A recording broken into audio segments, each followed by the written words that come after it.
क्या आपने कभी सोचा है कि मेरे इस मानवीय जीवन का क्या अस्तित्व है?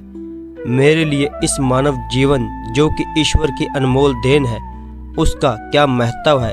क्या आपने कभी अपने आप को गहराइयों से जानने का, समझने का प्रयास किया है? आइए हम जीवन के इस सत्य को एक कहानी द्वारा समझने की कोशिश करते हैं।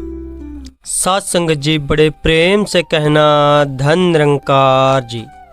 आप सतगुरु माता जी की कृपा से स्वस्थ होंगे और तंदुरुस्त होंगे। तो जो आज के विचार हैं वह प्रेरणादायक और जिनका एकमात्र उद्देश्य है आपके जीवन में आत्मिक सकारात्मक जीवन में आनंद हो। हमारे चैनल पर रोज शाम को 7 बजे वीडियो अपलोड होता है। आपसे विनती है आप चैनल को सब्सक्राइब करें और इन विचारों को अपने जीवन में ढालें। सत्संग जी, बड़े प्रेम से कहना धन अंकार जी। सत्संग जी, कंचनपुर के एक धनी व्यापारी के घर में रसोई में एक कबूतर ने घोंसला बना रखा था। किसी दिन एक लालची कौवा जो है वो उधर से आ निकला। वह मछली को देखकर उसके मुंह में पानी आ गया।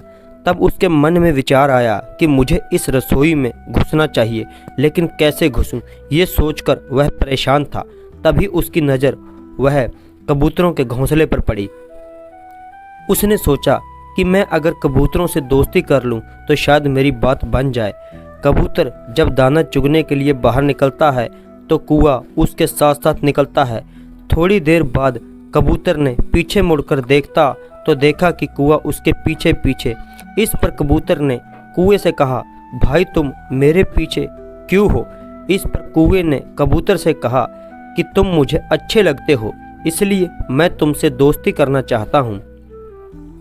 इस पर कौवे से कबूतर ने कहा कि हम कैसे दोस्त बन सकते हैं? हमारा और तुम्हारा भोजन भी तो अलग अलग है। मैं बीज खाता हूँ और तुम कीड़े। इस पर कौवे ने चापलूसी दिखाते हुए कहा, कौन सी बड़ी बात है? मेरे पास घर नहीं है, इसलिए हम साथ साथ तो रह ही सकते हैं ना, और साथ ही भोजन खोजने आया करेंगे, तुम अपना और मैं अपना। इस पर घर के मालिक ने देखा कि कबूतर के साथ एक कौवा भी है। उसने सोचा कि चलो कबूतर का मित्र होगा, इसलिए उसने उस बारे में अधिक नहीं सोचा। अगले दिन कबूतर खाना खोजने के लिए चलने लगा तो कौवे ने पेट दर्द का बहाना बनाकर मना कर दिया। इस पर कबूतर अकेला ही चला गया, क्योंकि कौवे ने घर के मालिक को यह कहते हुए सुना था, नौकर को आज कुछ मेहमान आ रहे हैं, इसलिए तुम मछली बना लेना। उधर कौवा नौकर के रसोई से बाहर निकलने का इंतजार ही कर रहा था कि उसके जाते ही कौवे ने थाली और झपटा और मछली उठाकर आराम से खाने लगा। नौकर जब वापस आया तो कौवे को मछली खाते हुए देख गुस्से से भर गया और उसने कौवे को पकड़कर गर्दन मरोड़कर मार डाला। जब शाम में कबूतर वापस आया तो उसने कौवे की हालत देखी तो सारी बात समझ गया। इसलिए कहा गया है, दृष्ट प्रकृति के प्राणी को उसके किए की सजा अवश्य मिलती है।